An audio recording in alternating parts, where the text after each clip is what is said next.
Hello everybody, I am Jedi Jack Penguin and welcome back to another LEGO Harry Potter BrickHeadz review. So today we're going to be looking at set number 40677, Prisoner of Azkaban Figures.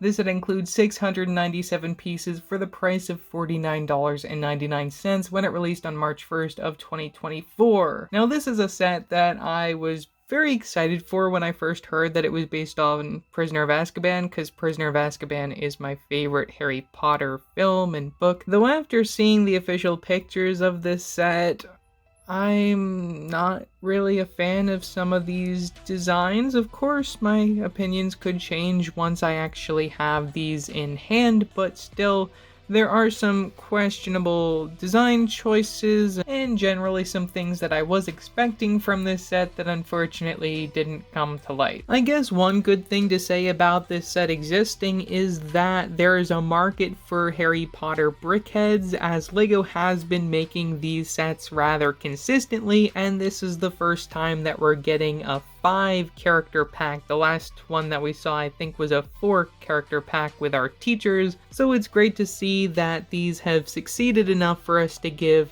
5 more characters to this line, including Sirius Black at 225, Hermione Granger 222, Harry Potter again at 221, Stag Patronus at 223, and finally a Dementor at 224.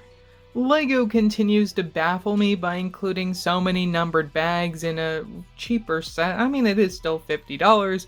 We get a total of 9 numbered bags to build up your 5 characters. It is a little weird to see them split certain characters between more than one bag. They don't normally do that with LEGO BrickHeadz, or at least the BrickHeadz that I've gotten in the past, they never did that.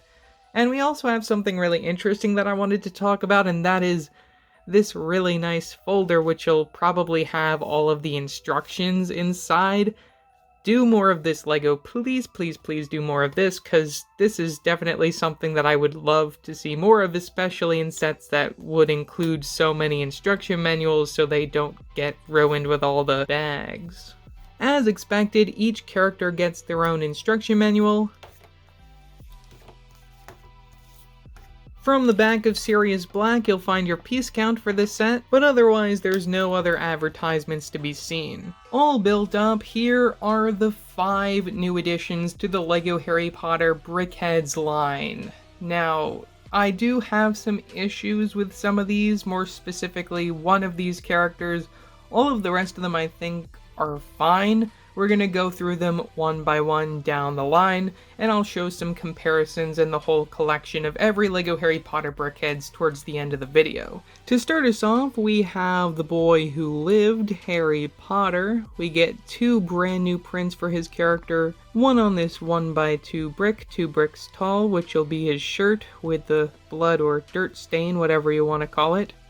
And then the other one being this 1x2 tile for the side arm printing, which we actually saw on the Year 3 minifigure within the Expecto Patronum or Stag set last year, so I think it's really cool that they also translated that on the BrickHeadz character. Definitely something I wasn't expecting when I saw this when I was building. I was really surprised and very happy by it. Another thing I have to mention is that we do get that new wand piece from last summer, with the stud from the very end, so you can add stuff like this dish piece in order to create the Patronus charm, though this is actually brand new for this particular set for the first time in the dark brown color, because the last time that we saw it, it was in black and white. You get the black one for Harry and the white one for Voldemort, which I guess was accurate for that particular set, being Deathly Hallows, Harry having Draco's wand, but still, it's really great to finally get this in the dark brown. Hopefully we'll see it more over this summer. We'll have to wait and see. Now as for the other prints, you get the regular old BrickHeadz eyes from the front.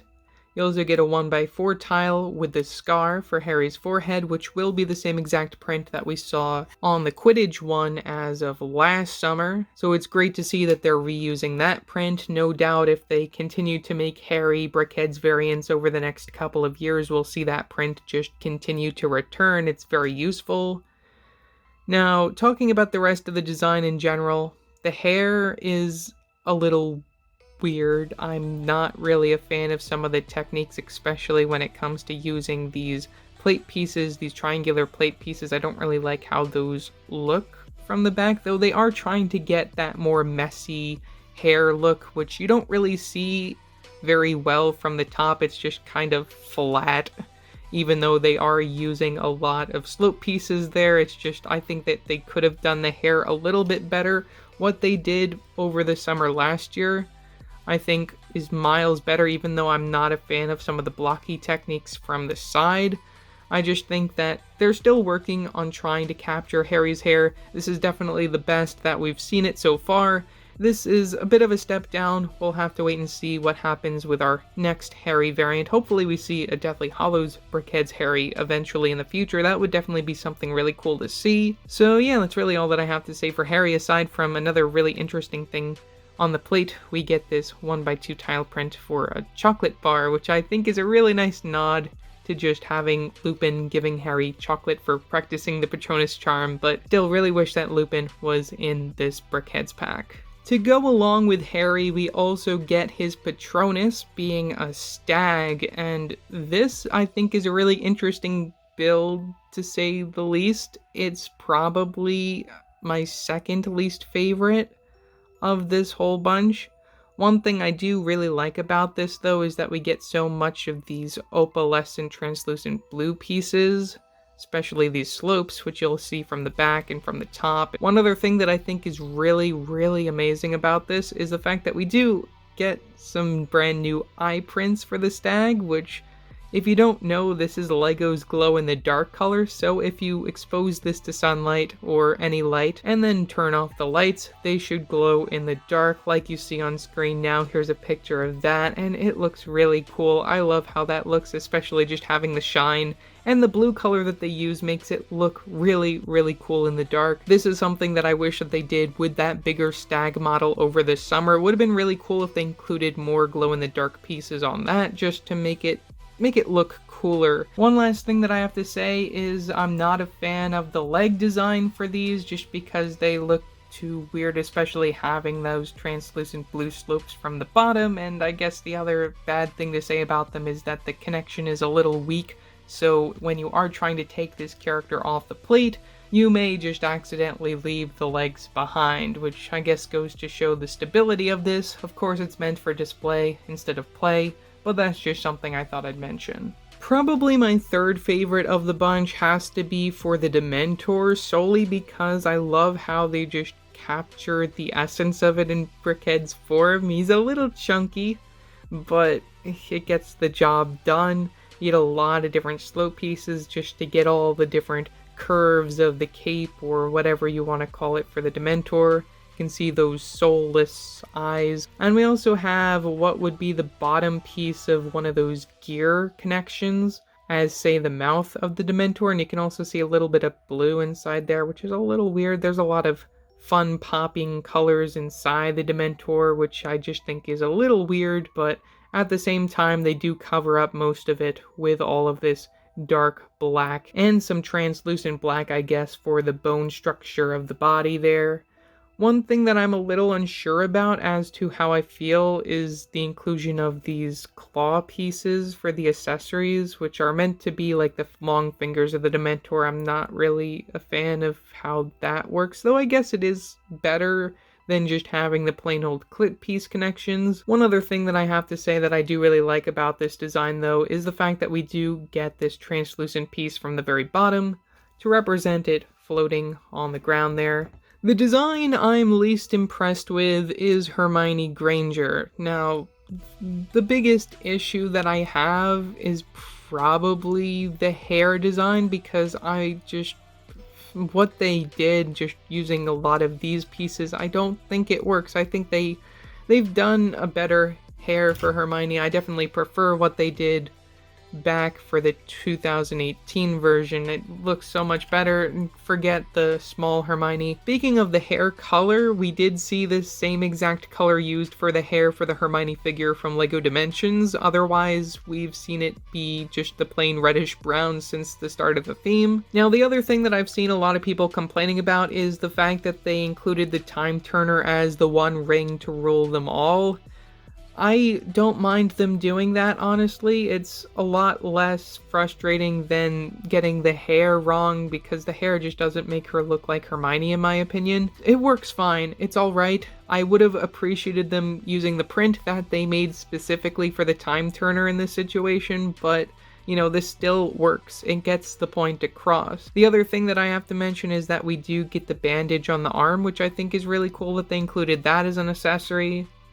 Otherwise, you know, just the overall building techniques. I think that they could have just accomplished this whole thing by doing what they also did with Harry, by just giving us a print from the very front instead of making it brick built, because making it brick built just makes it look lazy, and again, just they could have done so much better on this Hermione. That's all I have to say. And finally, we have my number one favorite of this entire set, and that is getting Sirius Black, and they did a wonderful job, all the way down to giving us this double beard here, and just, I love seeing the studs from the bottom. The building technique for that is really amazing. The hair design, I think, is also the best out of them, though still I do have to complain about just the sharp edges and just how it cuts off at a point. I wish that it was more like sloping, going around the entire character. Another thing that you'll see from the front of Sirius is this 2x3 tile print, which I think works very well for the front of his outfit. And I also really like how they did his robes. Wish that there was more printing on it, especially just for the prison attire, but I think it works well as a whole, and is definitely one of the stronger BrickHeadz characters from this lineup. As promised, here are all 31 BrickHeadz from the Wizarding World of Harry Potter all together. This newest pack, it may add 3 new first-time characters, but it also adds 2 more that we've seen multiple times. I definitely think the Harry from last year, 2023, is the best of the bunch. As for Hermione, I think she still needs some work. I should also say that this pack increases the amount of characters that we have for the Prisoner of Azkaban. These now join Hagrid and Buckbeak, Professor Trelawney, and I guess you could also call Cedric a character from this film. Even with so many to represent the Prisoner of Azkaban, I still wish that we could have seen Lupin and Peter Pettigrew represented in some way, shape, or form, and I also still think that it's time for a new Dumbledore, especially one based on the later films.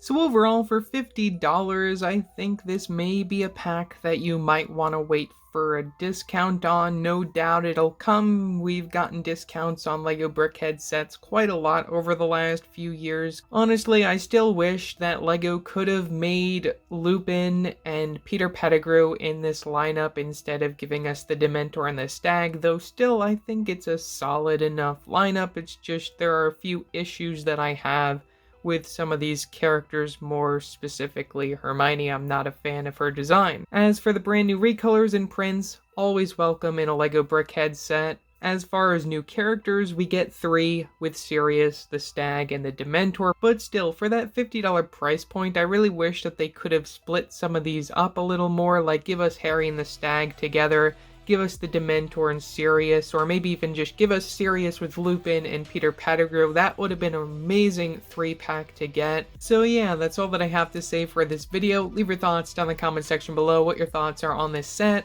Also, don't forget to like and subscribe and hit that bell icon so every time I upload a new video. So yeah, that's it for now, and I will see you next time. Bye!